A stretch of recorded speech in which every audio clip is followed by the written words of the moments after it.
Olá pessoal, saudações. Dando continuidade ao estudo das propriedades periódicas, lembra, as periódicas são aquelas que crescem e decrescem à medida que nós mudamos de um período para o outro. Hoje vamos estudar a afinidade eletrônica ou eletroafinidade. Que propriedade é essa? Olha só, a afinidade eletrônica é a energia liberada pelo átomo no estado gasoso quando ele recebe um elétron. Então, um átomo no estado gasoso, quando ele recebe um elétron, ele libera uma energia. E essa energia é chamada afinidade eletrônica. Essa energia, ela mede a capacidade desse átomo manter esse elétron que ele recebeu. Seria esquematicamente assim, ó, de maneira esquemática, uma representação. Eu tenho um átomo no estado gasoso, aí ele recebe um elétron, vamos simbolizar assim com S em menos, aí ele vai se tornar um ânion no estado gasoso. Um átomo com excesso de elétrons e vai liberar uma energia. Essa energia liberada é a chamada afinidade eletrônica, que é medida na maioria das vezes em elétron-volts, que é a unidade de medida. Então ela mede essa capacidade desse átomo segurar esse elétron que ele recebeu.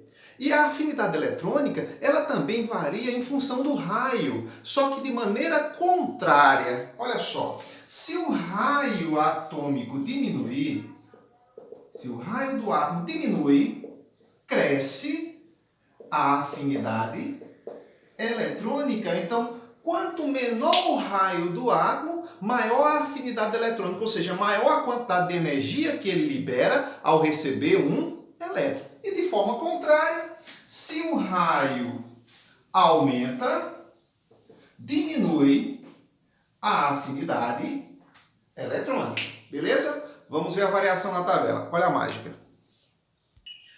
Feita a mágica, pessoal, olha como vai variar a afinidade eletrônica na tabela periódica. Vale lembrar que os gases nobres não apresentam afinidade eletrônica. Então eu vou cancelar a família dos gases nobres dessa tabela. Eles não apresentam. Por quê? Eles já são estáveis. Então, quando eles receberem um elétron, se eles receberem, eles vão ter que absorver energia para manter aquele elétron. Eles não vão liberar. E a afinidade eletrônica é a energia liberada pelo átomo ao receber um elétron.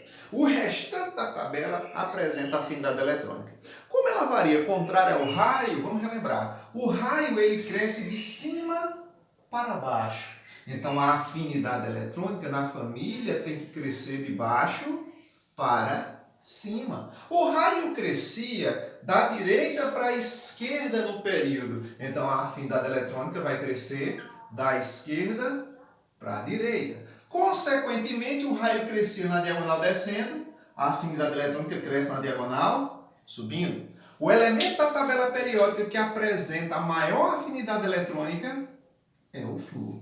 E a afinidade eletrônica, ela é bem característica dos não metais. Ó, esses elementos dessa região aqui da tabela apresentam os maiores valores de afinidade eletrônica. E o maior de todos é o flúor. Por exemplo, vamos comparar aqui, na comparação, a afinidade eletrônica do oxigênio comparado com a afinidade eletrônica do enxofre. Quem é que vence?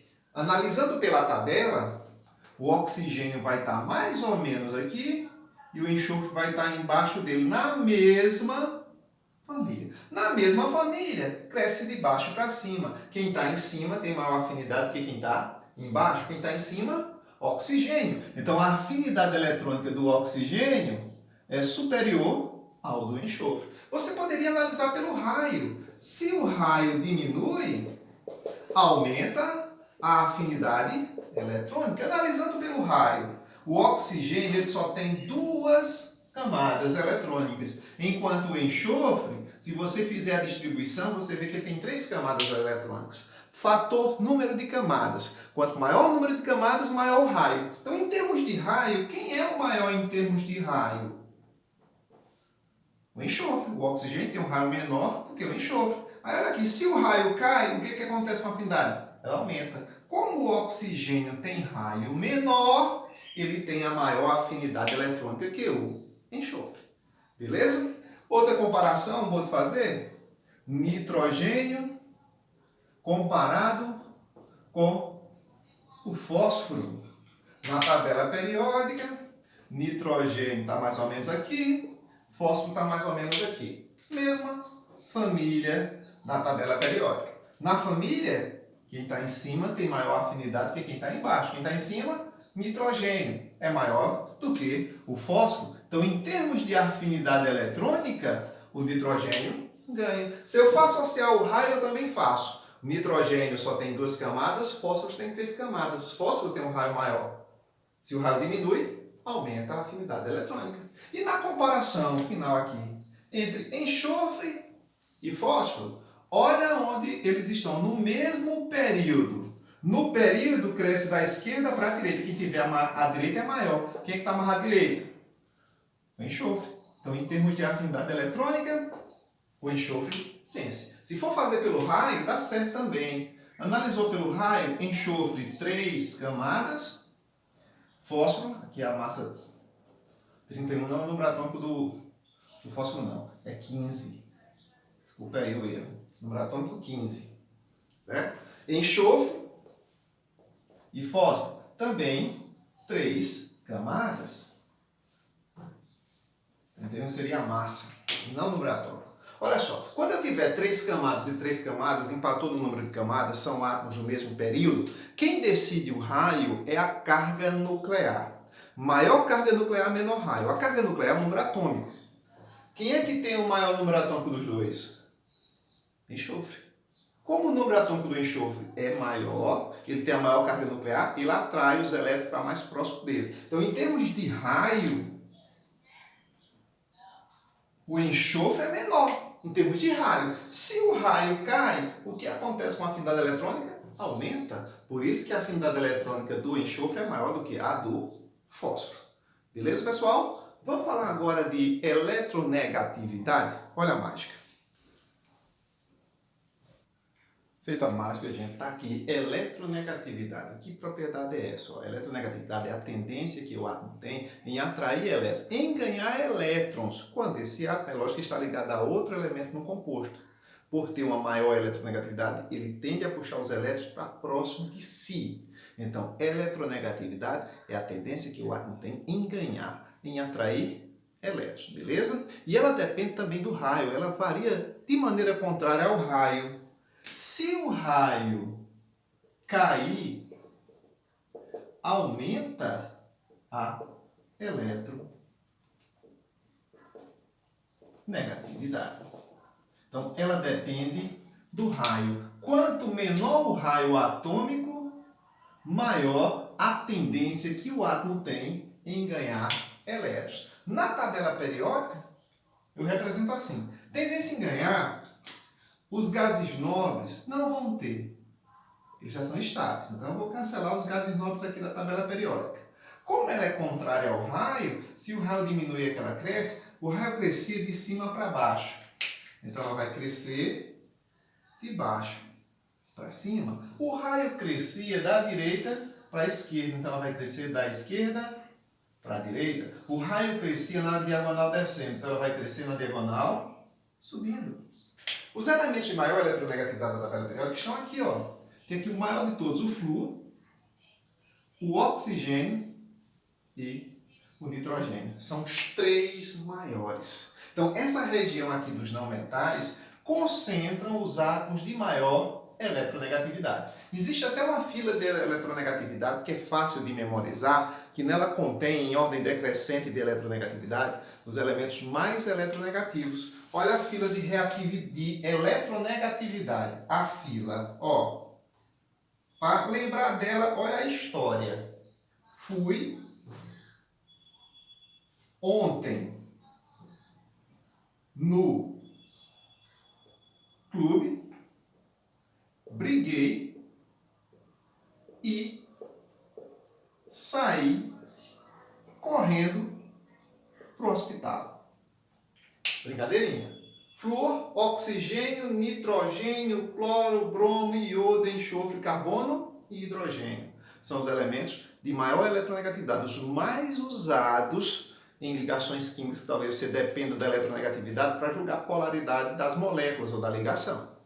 Então, nessa fila de eletronegatividade aqui, com essa história, ajuda você a memorizá-los. Mas se você prestar atenção, tirando o hidrogênio, que está aqui a parte da tabela periódica, o restante, ó, está tudo concentrado nessa região dos não metais. Então, a história é, fui ontem no clube, briguei e saí correndo para o hospital. Flúor, oxigênio, nitrogênio, cloro, bromo, iodo, enxofre, carbono e hidrogênio. Em ordem decrescente de eletronegatividade. Ó. O mais eletronegativo dessa fila é o flúor e o menos o hidrogênio. Então, pela localização na tabela, também dá para julgar isso aqui. Ó. Por exemplo, se eu fosse colocar uma disputa de eletronegatividade entre cloro e bromo, sem olhar para a fila de reatividade. Cloro está aqui, bromo está bem aqui. Ó, na mesma família, quem está mais em cima? Cloro. Quem tem a maior eletronegatividade? Cloro. Olha se o cloro não tem uma eletronegatividade maior do que o bromo. E assim vai. Da mesma forma que você associou as outras propriedades na tabela, você também associa eletronegatividade. E também até pelo raio. Por exemplo, enxofre, vamos botar enxofre e fósforo na disputa. Enxofre está mais ou menos aqui, fósforo está mais ou menos aqui, no mesmo período da tabela. Mesmo ali, mesmo número de camadas. Quem é que está mais à direita? Enxofre. Então, o enxofre tem uma eletronegatividade superior ao do fósforo. Tem mais tendência em atrair elétrons que o fósforo. Se você fosse analisar alumínio e enxofre, o alumínio está mais ou menos aqui, e olha onde está o enxofre, ó, no mesmo período. Quem é que está mais à direita no período? O enxofre. Quem tem a maior tendência em ganhar elétrons? O enxofre. Mesmo porque o alumínio é um metal. Metais têm mais tendência em perder elétrons do que ganhar. Beleza? Então não se esquece. Tendência em ganhar elétrons se chama eletronegatividade. E depende do raio. Quanto menor o raio, maior a tendência em ganhar. Beleza? Vamos para a eletropositividade, que é o contrário daqui. Feito a mágica, gente, agora vamos falar de eletropositividade ou caráter metálico. Ó. Eletropositividade é o contrário de eletronegatividade. O que era eletronegatividade? Tendência em ganhar elétrons de um átomo em comparação com o outro na formação de uma substância composta. Tendência em ganhar, eletronegatividade. Agora estou falando de eletropositividade. É a tendência que o átomo tem em perder, em doar elétrons, quando comparado com outro átomo na formação de uma substância composta. Então, a tendência em perder se chama eletropositividade. A tendência em ganhar se chama eletronegatividade. Ela também depende do raio, só que agora não de maneira contrária ao raio. A eletropositividade, ela funciona em favor do raio. Ó, se o raio aumentar, cresce também a eletropositividade. Cresceu o raio, aumentou a eletropositividade. Por quê? Porque quando um átomo perde elétrons, ele perde das suas últimas camadas. Quanto maior o raio, mais distante a última camada está do seu núcleo. Então, menor é a atração do núcleo por esses elétrons da camada de valência. Consequentemente, é mais fácil ele perder esses elétrons, é mais fácil retirar esses elétrons desse átomo. Então, se o raio crescer, quem é que cresce também? A eletropositividade. A variação na tabela, como ela é a favor do raio, é igual. O raio cresce de cima para baixo na família, então ela vai crescer também de cima para baixo. O raio cresce da direita para a esquerda no período, então ela também vai crescer na direita para a esquerda, porque é em favor do raio. O raio cresce na diagonal descendo, então ela também vai crescer na diagonal descendo. E o elemento de maior raio e também de maior eletropositividade é o frâncio, metal alcalino localizado bem nesse cantinho. É o que tem a maior tendência em perder elétrons. Beleza? Vamos fazer alguns exemplos lógicos aqui. Por exemplo, se eu tiver que comparar sódio, número atômico 11, com o cálcio, número atômico 20. Quem tem maior eletropositividade dos dois? Quem tem a maior tendência em perder elétrons dos dois? Posso checar pela tabela. Se eu for localizar na tabela, o sódio está mais ou menos aqui, enquanto o cálcio está mais ou menos aqui assim, ó. O cálcio está um pouquinho mais abaixo. Quanto mais abaixo da tabela, maior a eletropositividade. Então, nesse caso aqui, o cálcio vence. Em termos de caráter metálico, vamos chamar aqui de CM, caráter metálico com eletropositividade, que é o maior, cálcio. Eu poderia também associar o raio. Ó, o raio também não cresce de cima para baixo. Quem é que está mais embaixo? Cálcio. Quem é que tem o maior raio? Cálcio. Maior raio, maior caráter metálico. E assim vai. Se a gente for comparar potássio, número átomo 19, e alumínio, número átomo 13. Potássio está bem aqui, alumínio está bem aqui. Ó, o potássio está mais para a esquerda e mais para baixo. Quanto mais para a esquerda e mais embaixo da tabela periódica, mais se aproxima da região de maior caráter metálico, de maior eletropositividade. Então, aqui quem vence em termos de caráter metálico, eletropositividade, é o potássio. E também em termos de raio. Potássio tem 4 camadas contra 3 camadas do alumínio. Então, o potássio tem um raio maior, consequentemente, maior caráter metálico. Beleza? Vamos para a próxima. Feito a mágica, a gente finalizando as propriedades periódicas. Agora vamos finalizar falando rapidamente de volume atômico, densidade, ponto de fusão e ponto de ebulição. Essas últimas 3 propriedades não dá para associar diretamente ao raio, porque às vezes ela cresce conforme o raio ou diminui conforme o raio na mesma propriedade. Então você vai ter que ficar atento e tentar entender a variação delas na tabela. O volume atômico, na realidade, é o volume ocupado por um mol de átomos no estado sólido. Um mol não é um átomo só. Em um mol eu tenho 6,02 vezes 10 a 23 átomos. Então é o volume ocupado por essa quantidade de átomos, beleza? Na tabela periódica, o volume cresce assim, ó, sempre de cima para baixo, em qualquer lado da tabela periódica. Quanto mais embaixo tiver o elemento, maior é o seu volume, beleza? E cresce da extremidade, do centro para as extremidades. Consequentemente, ó, de cada lado da tabela, nessa diagonalzinha, descendo. Então, os elementos com maior volume atômico da tabela periódica estão, ó, nesses cantos da tabela. Um destaque grande vai para o césio, que é um dos elementos de maior volume da tabela periódica. Então não se esquece, volume cresce de cima para baixo e do centro para as extremidades, beleza? E nessa diagonal, descendo para as extremidades. Quanto mais na extremidade tiver o elemento, maior será o seu volume atômico. E a densidade ou massa específica, que é a relação entre massa e volume. Lembrando que densidade e volume são inversamente proporcionais. Se a densidade cresce, o volume diminui.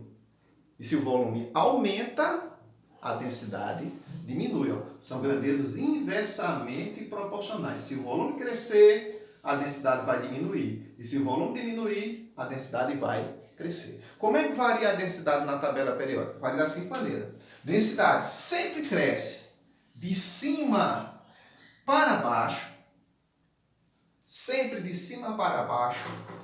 Nos dois lados da tabela periódica, quem estiver mais embaixo tem uma densidade maior que quem está em cima. E cresce da extremidade para o centro. Olha, pessoal, aqui no centro da tabela estão os elementos com maior densidade da tabela.